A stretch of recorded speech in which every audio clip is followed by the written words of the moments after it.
the record. Okay, I will start the recording now. Hi, welcome to Planning Society. We are very lucky and honored to have Rachel Bell today as our guest speaker. She is an architect, head of business development and director at Treglown. Beyond her job, Rachel supports numerous initiatives. She is currently on the Southwest Regional Board for LandAid and is National Chair for Women in Property. I will now let Rachel to further talk about her experience in the construction sector. Great, and thanks very much for inviting me. I'm going to share my screen. Let's see if this works.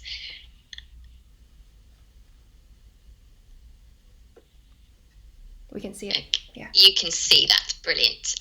Ignore the University of Westminster. It is for you, the UE presentation. So just bear with me, and if it doesn't work, then I can come out of that. But thank you again. I thought it'd be quite useful to talk to you today about how I sort of thrive and maybe not just survive in practice. And it's a subject very close to my heart, one which I hope that I lead by example at Treglown, but also encourage the wider industry to do the same. So I thought this evening, or this afternoon in the beautiful sunshine here, I would talk through three areas, and that would be one, to give you a bit of background to my career in architecture, my journey to stand tall, which is my mantra, and how that's taken me into my role as a director. And then lastly, just to have a look at kind of how cultures and behaviours can help provide an inclusive industry. So does that work? That's moved on to the next slide. Yeah. Brilliant. So just a bit of background to me. I joined the board of directors at Treglown in January last year. So I'm the third female of 15 board directors. And what a time to do that during the pandemic. I've actually worked for Strides for now 20 years, and I joined there as a Part 1 student from Bath University. So what inspired me? I grew up on building sites, really. Even at the age of 2, I climbed up to ladders to follow my dad onto roofs that he was working, and I really had the encouragement from home and what the awareness was about the industry, and my dad was a really key role model for me. At the time of leaving school, I knew that I wanted a career in construction, and vaguely thought that architecture would be sort of the route that I'd want to take. But I kind of knew that I didn't want to go down an A-level route. So I spent a lot of my time talking to the local college around their construction department, and actually decided then to take a BTEC National Diploma in Construction, which at that point was kind of unheard of, both from a female perspective, but also in terms of looking at studying architecture. But it was the best thing I ever did. It was a really, really good course. And at no point through that early stage of my career did I sort of look back and not only think, well, I was the only female on the course, what was I doing? But I absolutely thrived on that.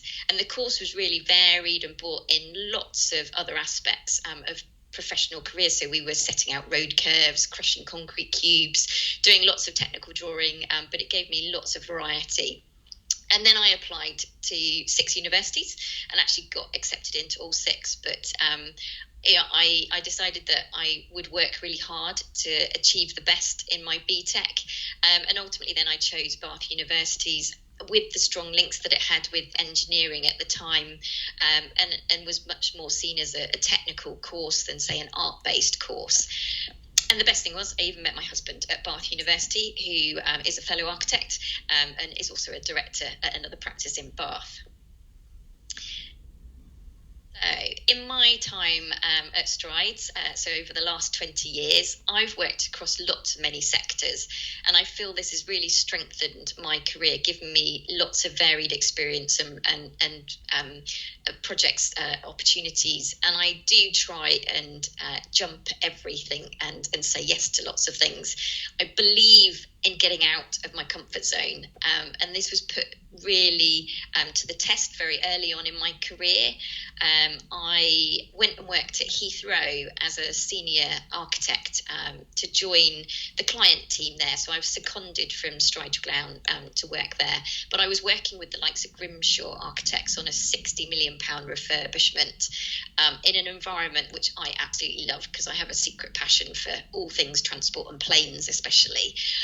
So that was really good fun, but something that I suppose on paper that I would never have really been considered for, but I just went for it, and it was fantastic. One of the projects which I'm most proud of, which you'll see on the screen at the moment, and it is going back a few years, but it was one to remind myself of the good old days when I used to actually do lots of drawing, and I was a Revit champion, and actually I was one of the first to do some beta testing on Revit when it was released. And this was one of the projects, the Royal Holloway University Lecture Theatre, with its folded copper roof, which, from the crude drawings that we managed to get from Revit, but actually we wouldn't have been able to really design and build a project like that without having that software.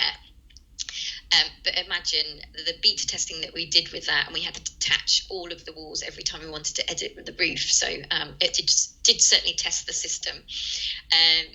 And it was great fun. And I do miss, I'm quite often asked, although it took me, the 7 years to qualify as an architect, do I miss being a proper architect? And of course I do. You train for a long time, and I really enjoy the design and the actual kind of procedures of actually running projects. So I thought it'd be useful to just run through why I kind of took a little bit of a change of direction in my career, and why I ultimately decided to go into more of a business development role. And that is much more, to me, about the relationships with people that we work with.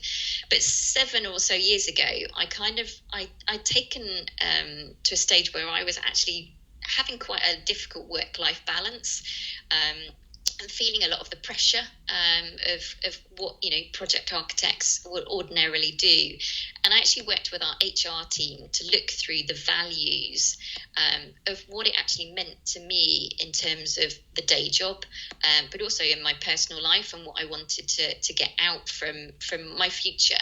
And so the values are on the screen there, just illustrating things about the relationships with people, both friends and colleagues, the creativity, which to some extent, the more senior you get in business, the less creative you can be, because you do tend to take more of the management roles. But also the sense of purpose and, the fulfillment. And I'll come on to a lot more about the sort of sense of purpose that I feel and get from the likes of the roles that I have with women in property. And I think certainly this current pandemic really sort of is asking us all to sort of redraw our boundaries and think about the values that we live by. And so I'd certainly kind of use this as an exercise that I would suggest if people were looking to just kind of question what they were doing or which route they were going, or trying to think about what next. It was a useful exercise that I did. So the stand tall effect. I really believe in having a great network, and that's been a great bedrock for me, and that is women in property. I've been a member since 2006, and it's really underpinned a lot of my work, and it really provides me with a vital support network as well. Women in Property is a national association. It has membership across lots of disciplines within the industry. It was actually set up in the 1980s.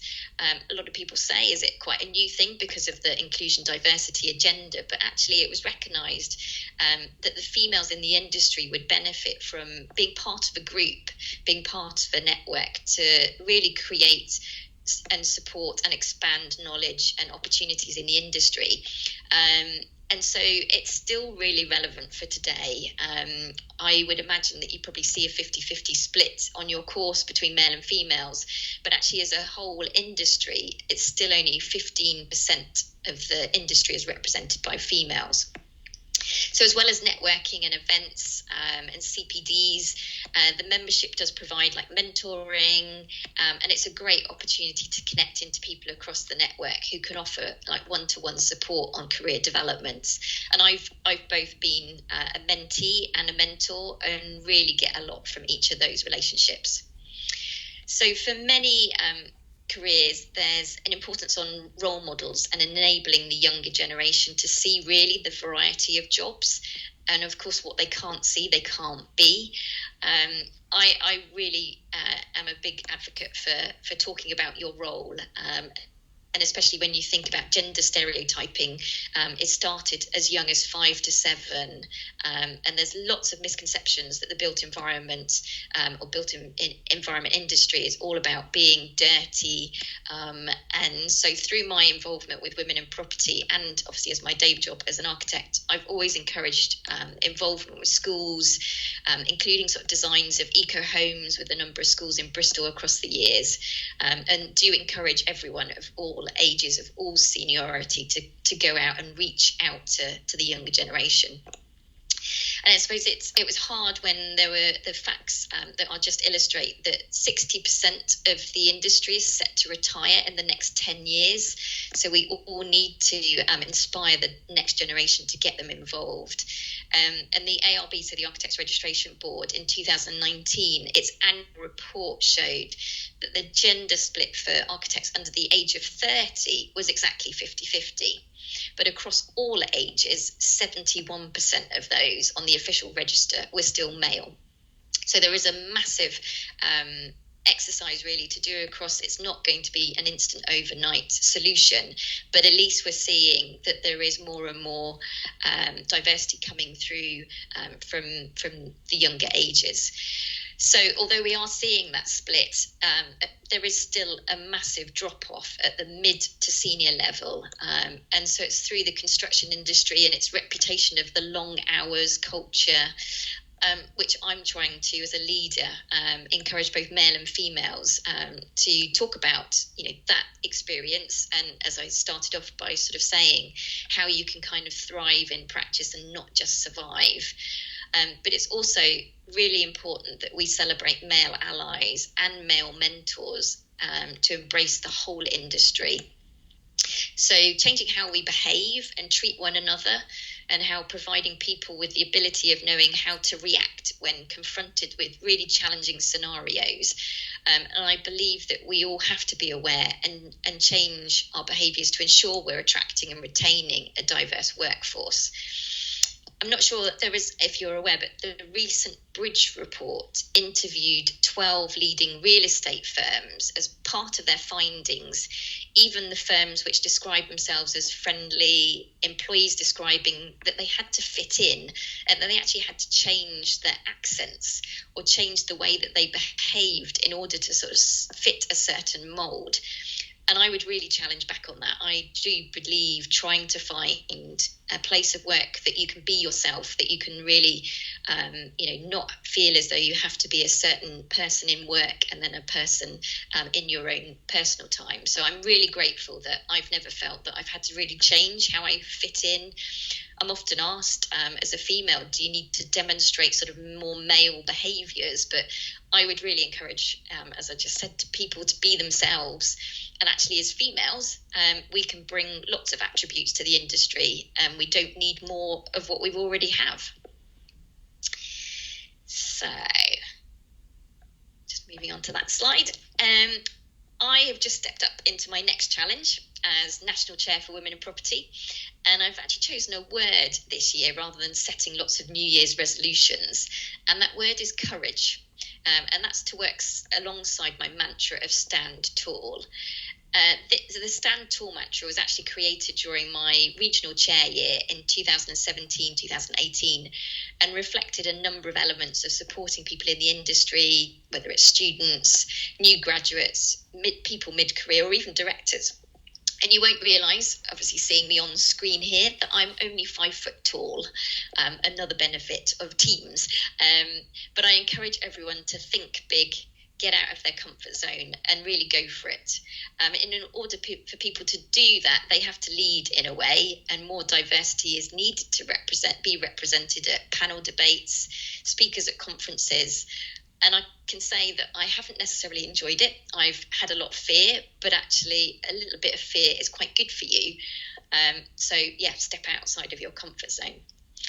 There's also something called the entitlement gap, which has been researched recently by the female lead, and that gives an insight into the fact that women are often feel as though they should expect less, or not take up too much space, or not demand more, and even when they deserve it. So this creates what's called the big entitlement gap between men and women, and that's reflected by big differences in pay rises, domestic chores, childcare, parental care, and unpaid work that generally falls on women's shoulders. I'm not saying that always happens, but this is something that the research has showed. And certainly in the last month or so, we've had the theme of International Women's Day, and that was about choosing to challenge. So I would sort of set you some ideas today of what would you choose to challenge, maybe in the industry, or maybe something in sort of friendships, personal life. But yes, set up those points to challenge. That's quite a lot about my background and sort of a bit about my values and attitude to my work. And I just thought it would be useful to connect into some of the initiatives in Treglown and Women in Property. A major interest for me is the culture of our business and how we can help influence and change the wider industry. Your work and workplace should encourage you to thrive and not just to survive. And you shouldn't feel as though you're failing or feeling unsupported. And we spend a huge amount of time at work. And so it's finding people that are like-minded. I would sort of say find your tribe. It can really help connect you with people and keep you inspired and be creative. So I hope that's given you a bit of a glimpse into me, what I've been doing, and yeah, hope that you can all find somewhere to thrive and not just survive in the industry. So back to you. I'll stop sharing my screen. Thank you very much for your sharing. We now can have asked the participant to ask some question to Rachel if there's any. Well, I will start first then. Can you explain more about how did you balance the work and joining other networks and other initiatives? Sorry, I missed the just start of that. Right. How did you balance your work and your networking and with other initiatives?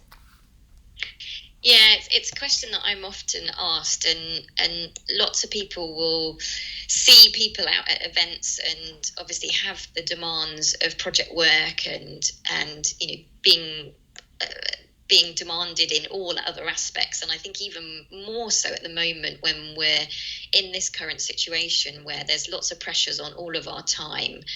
I suppose how I did it, I again just looked at what I would get from it. So and that's how I address it still now, is by choosing the events that I feel as though I've actually there's a purpose to going to it, and actually, there's a reason, or that I feel prepared, and actually going to an event thinking, right, okay, I would like to meet this person, or actually I need to find out this bit of information.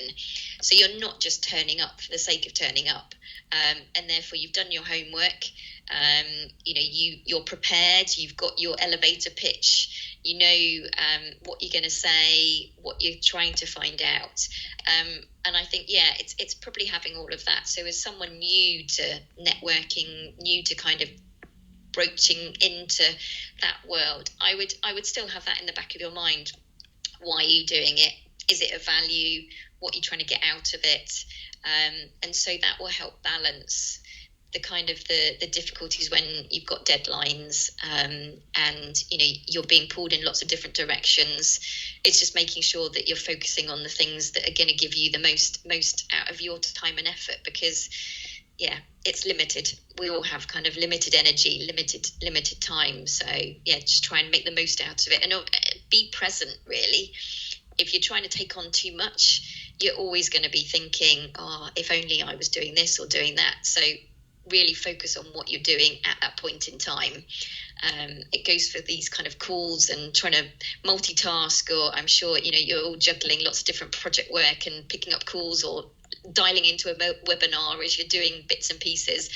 I would say just make sure that you're present in what you're doing at that point, so that you give your undivided attention to that, because that really does help with the relationships that you're creating. You're listening to people, you're being attentive, and that side. So right. Hope that helps. Yeah, thank you. Is there any question from the audience?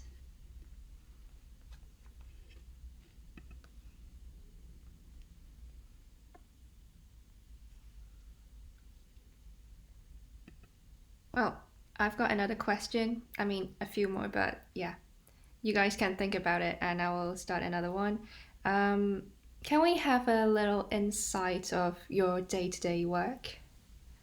Yeah.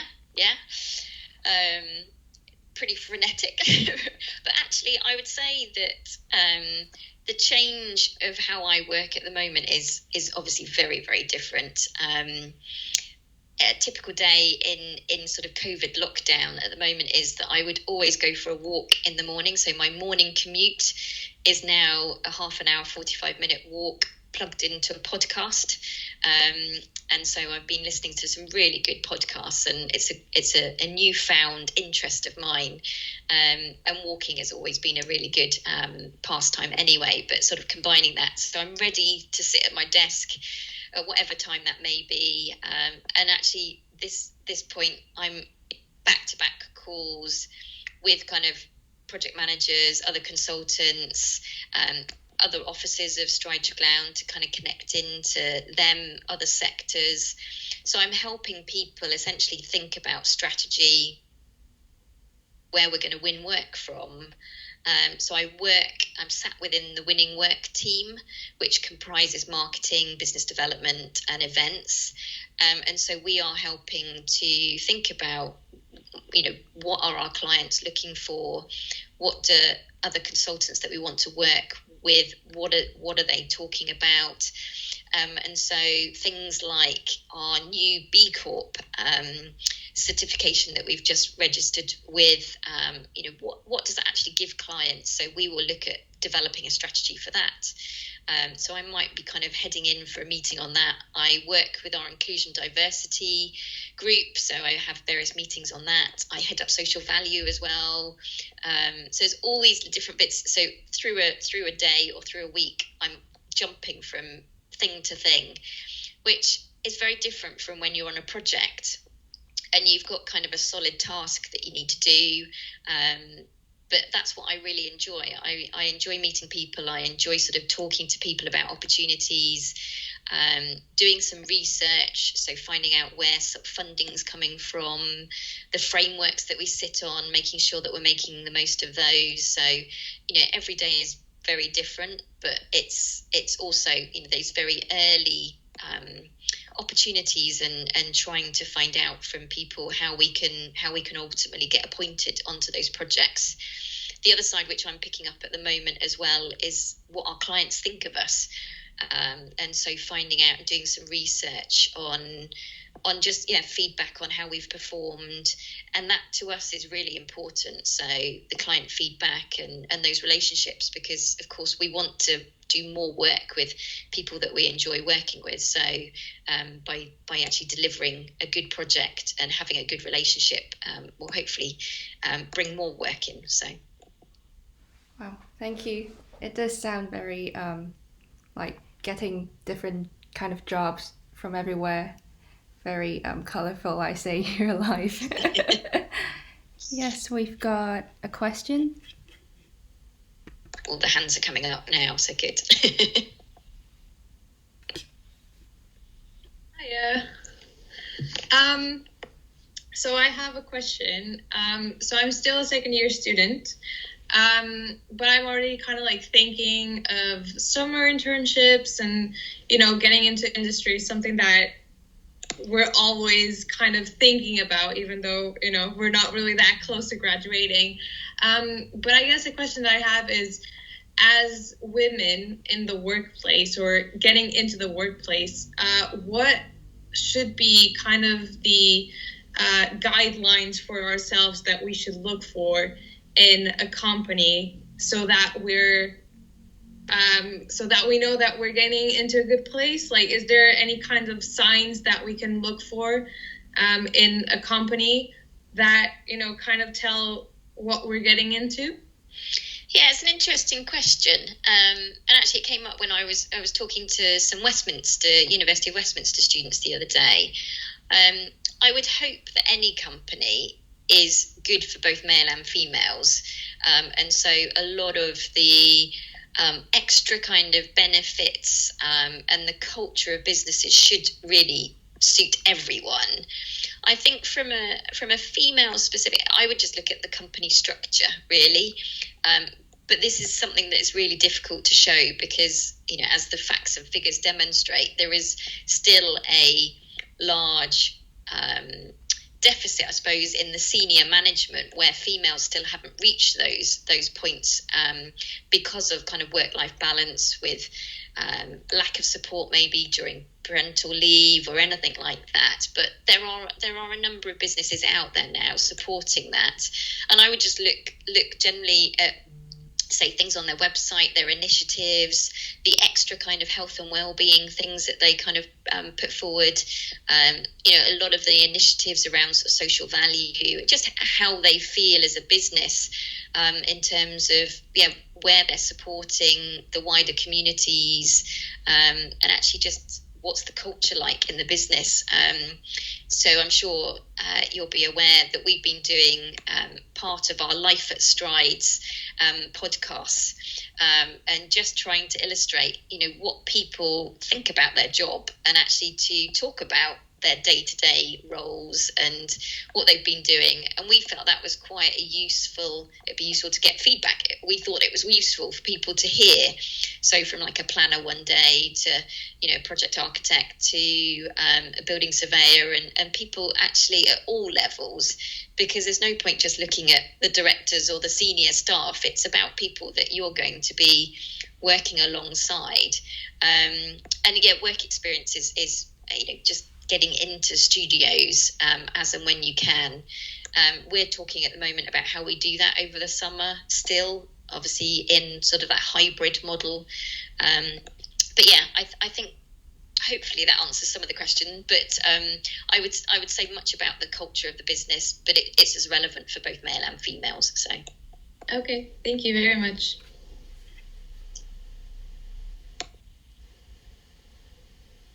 Hi, Rachel. Hello. I just wanted to congratulate you on being director at Strides and also chair for Women in Property. Getting to that position, there must have been some challenges. So I just wondered, what was your biggest challenge and how did you overcome it? Oh, that is a good question. My biggest challenge.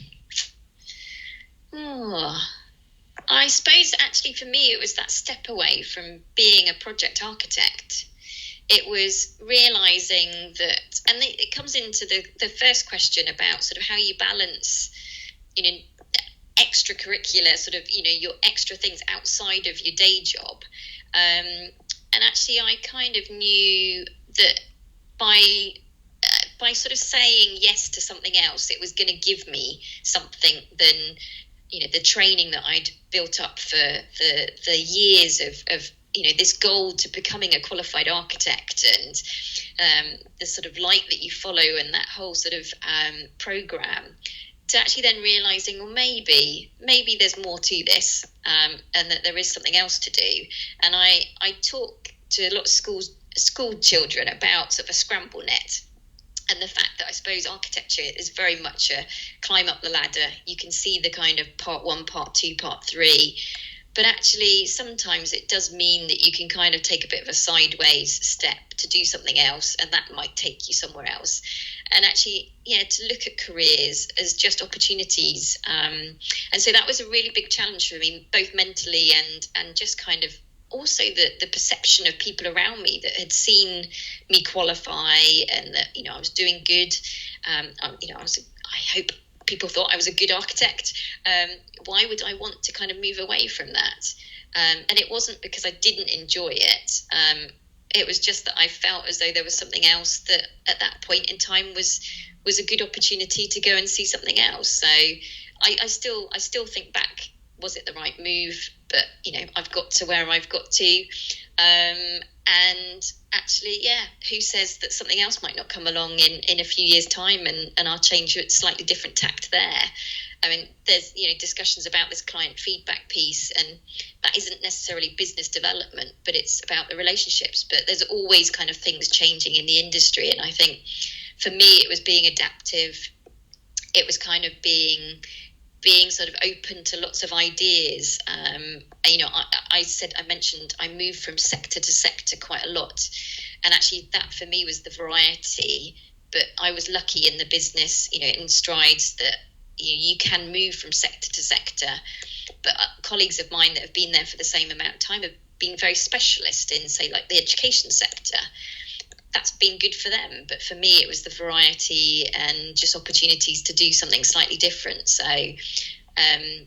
the other challenge that I had was the Heathrow challenge, to go to Heathrow, literally kind of move away from home for sort of 6 to 9 months, and kind of, I was commuting to and from London, but, when you think you're balancing the commute and staying in hotels and all of that, so it was a big challenge, but I absolutely thrived on that. I loved it, and so that was a kind of like, oh, what am I doing?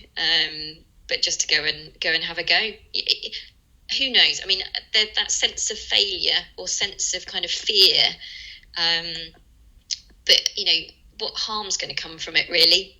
I think just sort of try it. I've always got that fallback that I am qualified. I could quite easily, I'm sure, retrain and jump back into doing Revit and things like that if I really needed to. But I don't. I love what I do. So there's things like that. I mean, I didn't talk about my whole trip to Malawi 2 years ago. That came out of a network opportunity that I had. And that for me was a massive challenge. The night before I was due to go to Malawi, I thought, what on earth have I done? But that was to go across and support women in Malawi and work with school children over there for 10 days. And it was absolutely extraordinary. And I've got goosebumps even talking about it now. I absolutely loved it. And that was a real challenge. But you just went for it. And you just thought, what have I got to lose? I love traveling and I love kind of helping people and working with people. So it was great. And I can't wait to go back, actually. Our trip's been postponed twice, but it's things like that come out of nowhere. And then you just have to kind of think, well, yeah, what can I do? Or if you can't do it, who can you connect in? And who might actually be interested in that? And that's kind of the stages of building your network and being a useful connector to other people. So, good question. So just as a follow-up, you mentioned you go to school children, like primary and secondary as well? Yep. So what kind of things do you teach them, or like what kind of approaches do you do to introduce them to the construction sector?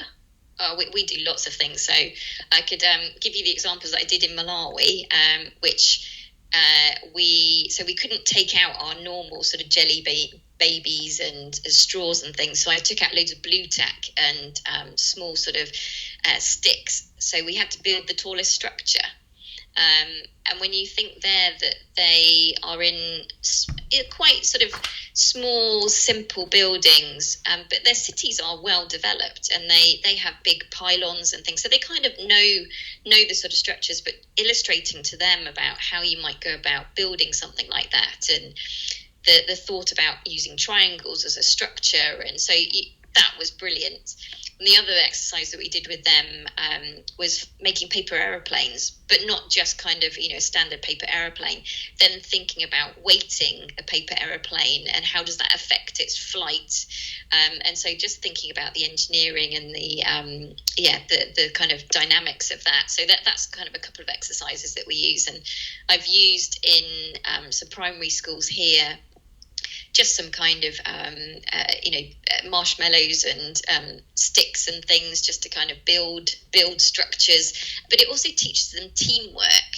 So actually, in a team of 4 or 5, how do you actually build the tallest structure, and that communication piece and things. So it's not just about, this is what construction is about. It's about how you integrate with people and who takes the lead and how you take different roles. So there's lots of different exercises like that, but also illustrating what your day job is. As one of the questions asked just now was, what does a day in the life of an architect look like?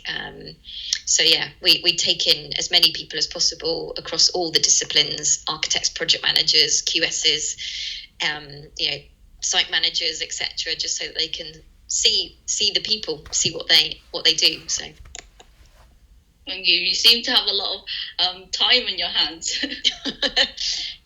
No, not really, but Treglown are very supportive, and they realise that all of these things actually benefit the communities that we are all living and working in. So we try and support that as much as possible.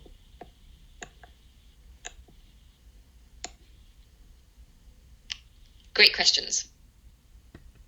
I want to jump back to when you were still an architect, because I am studying urban planning, so I would like to know more about the planning side. How do you guys have a lot of interaction or collaboration between the planning department and within your company? Yes, no, absolutely. So I mean, any support services or the building surveyors, interior designers, landscape planners are all sat within our teams essentially.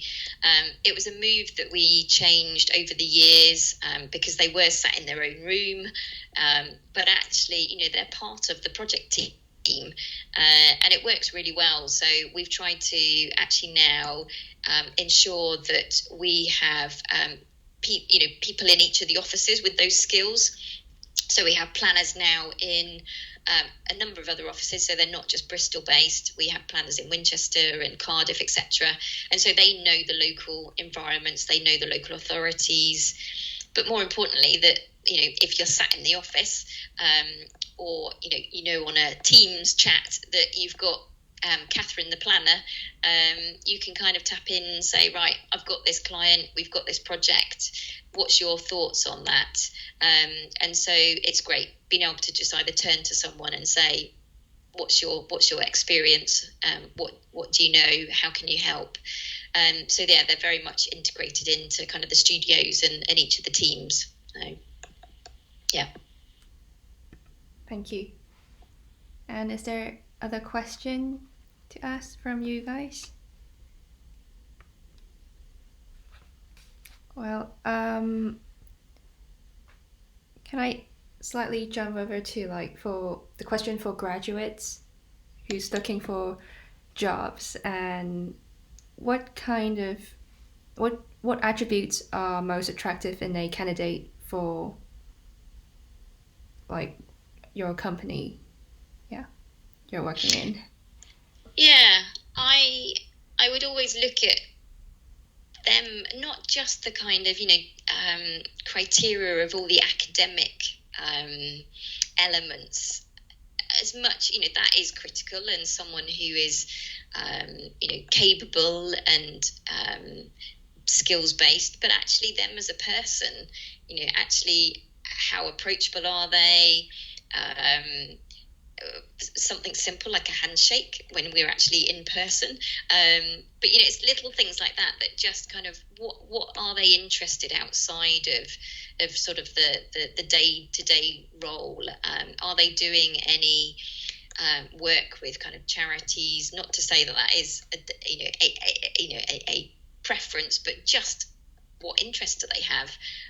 So that for me is as much on the CV to talk about what you're doing, what you've done in the past as jobs as well, that you've actually been involved in things. So yeah, I think it's the whole person, the whole picture, rather than just the academic side. So okay, yeah, nice. And you were talking about being a mentor, and what kind of suggestion or things do you usually tell them, or do they come up with, or concerns? Yeah.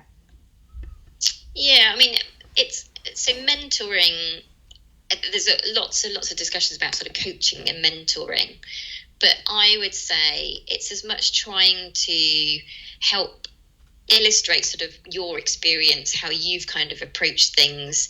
If they're kind of asking, look, I'm say finding this situation difficult, how would I approach that? So talk through maybe your experiences on something that you could illustrate, that I've kind of taken this and done this with it. And so it's as much about listening as well to people when you're in a mentoring situation, and that's both for the mentee and the mentor. Listen to what they're saying, and then just try and support and help.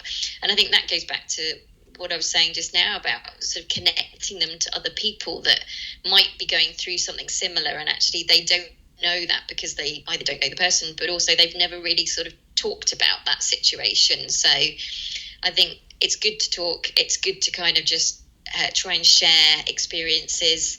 But it's as much about signposting and just helping kind of connect people into opportunities and other things that they might not have already considered. So, and I do that by bringing in sort of what I've experienced and how I've kind of approached stuff, because it's what I know. I try not to kind of say, things that I'm not comfortable with and that. So, yeah.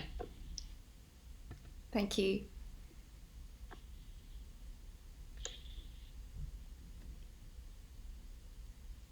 Any other question?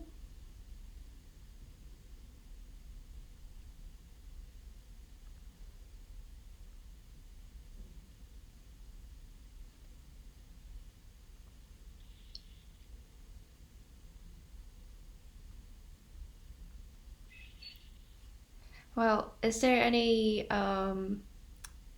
final tips for us in the future, like to work in the future before graduating?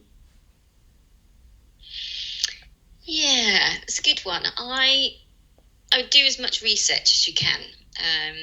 I was talking to some students the other day, and they were so determined to find the practice that they were going to kind of, be in forever, and that their first placement was going to be the placement that was going to sort them out for life.